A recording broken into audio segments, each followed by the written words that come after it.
Recently, I saw a tweet that said the economy is about as good as it gets, and I disagree. I think the economy is somewhere between fine and good, but I recognize that I'm a biased source. I like to disagree with people. So I decided to ask ChatGPT. I asked ChatGPT for 5 economic metrics that would measure the strength of the economy. ChatGPT suggested unemployment, the percentage of people who want a job but can't get one. GDP, the total value of final goods and services produced in the country within a year. Inflation, the rate that prices are increasing. Consumer sentiment, surveys of people asking them how they feel about the economy as a whole. And a 5th item that the Federal Reserve didn't have in their data sets, so I asked it for another 5th item, and it suggested the Industrial Production Index. That's a value representing how much stuff is produced by mines and factories within the country in a year. I took those data sets from the Federal Reserve quarterly since 1960 and put them into a spreadsheet. Next, I transformed them. Unemployment, I turned into employment, 100 minus unemployment. So that's the percentage of people who want a job and have one. I'm using real GDP, meaning adjusted for inflation, and I changed it to percentage change since the last quarter. I also did the same for the CPI and the Industrial Production Index. For consumer sentiment, that's already scaled between 0 and 105, so I didn't do anything to that. I left that the same. Next, for each of these values, I converted them to their percentile rank. So a percentile rank of 50 means that 50% of values are less than this value. A percentile rank of 99 means 99% of values are less than this value. And for the CPI, I converted it to 1 minus the percentile rank because we want inflation, we want the change in the CPI to be small.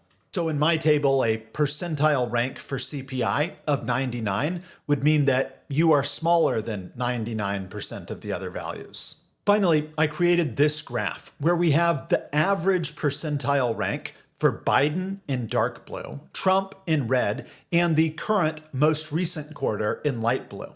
We can think of this as a representation, ChatGPT's preferred representation, of the economy. We see that Biden is doing good when it comes to employment. His average employment percentile is 83 and 86 in the most recent quarter. That's a good average, and it's getting better, and it's better than Trump. For GDP growth, Biden is consistently above average at the 58th percentile and better than Trump. For industrial production, Biden's average 40th percentile is the same as Trump, and Biden's current value is better than their average. Areas where Biden underperforms Trump are inflation, where Biden's average is in the 30th percentile, and Trump's average inflation rate was in the 70th percentile. That means that inflation was pretty low under Trump and very high under Biden. And the biggest difference is consumer sentiment. This is asking people how they feel about the economy. Biden's average percentile is in the 13th percentile compared to 72nd for Trump. This means that people felt much better about the economy under Trump than they do under Biden. It's important to keep in mind that this method of comparison doesn't do anything to account for, say, COVID, which would have likely hurt the GDP growth under Trump by having a big negative quarter there.